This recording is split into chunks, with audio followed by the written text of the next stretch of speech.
Greetings, Mana 3301 onliners, and welcome to video 2 from Mana 3301 on the online version. Again, I'm Professor Dalton and like to talk to you today about the discussion board question from session 2 pertaining to theory X and theory Y of management.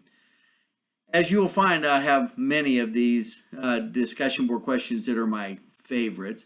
But I do really like this particular question because it kind of gets into the psychological and sociological aspects of management.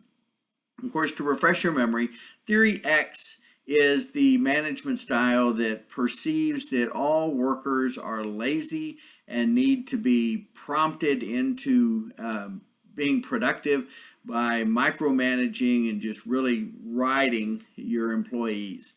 Whereas theory Y is the theory that all employees are conscientious and really strive hard to do what is best, and all you as a manager need to do is gently guide them into the correct direction to reach your objectives and goals for your productivity. Well, I think that this is obviously an exercise in understanding the extremes. All of us can think of times when we've seen employees on our teams, or maybe as manager you've had those employees that just were not very conscientious, who maybe needed to be prompted to be proactive more frequently than others, or in some cases maybe they were appearing to be rather lazy and needed to be micromanaged. We've also been on teams, and perhaps you can think of people that you've worked with that were overly assertive and proactive, sometimes even to their own detriment, but that they would charge off and really be enthusiastic about getting jobs done. And the manager did just sort of need to prompt them to directions one way or the other to gently guide them in the proper direction, but didn't need a lot of up-close supervision. I think that what we need to take away from this question is that as managers, we need to understand that we will probably have those people under our direction that will have tendencies toward either the X side or the Y side of the argument. You need to be familiar enough with it so that you can be flexible in your management style to treat each individual employee as an individual and manage them accordingly.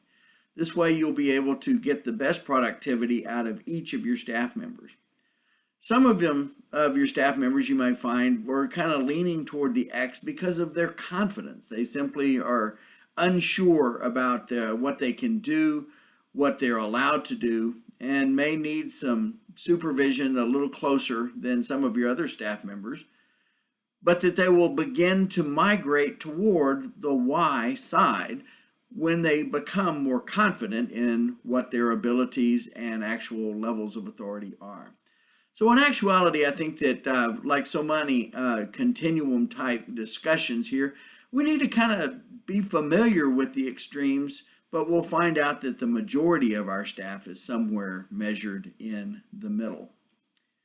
So I hope that you enjoyed just the understanding of X and Y, and I don't think there's a good or a bad. It just falls into that category of it is what it is, and you'll find them that each of your staff members will lean one way or the other. But the key to good management is treating them as individuals so that the collective productivity of your team can be obtained. Now, I wanted to draw some attention to session 3, and this is your first session that has your first written assignment on it. There are 5 points on this written assignment that I hope to make that everybody makes a point of covering in your papers.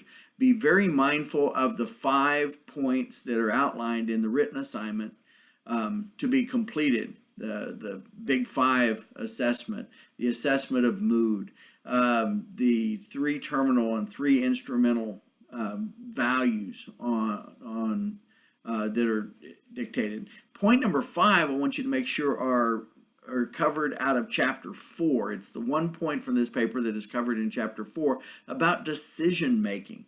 Make sure that you cover that point of decision making. Sometimes those That point is left off of papers that I've seen historically, and it's going to cost you points. The written assignment, number one, is worth 25 points. And as such, each of the individual points are worth 5 points each. So be sure that you cover it. If you go a little over 2 pages, that's fine. That first assessment on the Big 5 personality traits does tell you a lot of information. So I'm not too much of a stickler on sticking to the 2-page paper format that it says. What I want to hear from you is what you learned about yourself, or maybe what you confirmed about yourself. So I look forward to reading your papers and seeing you online. Until that time, keep up your hard work, and we'll see you down the road.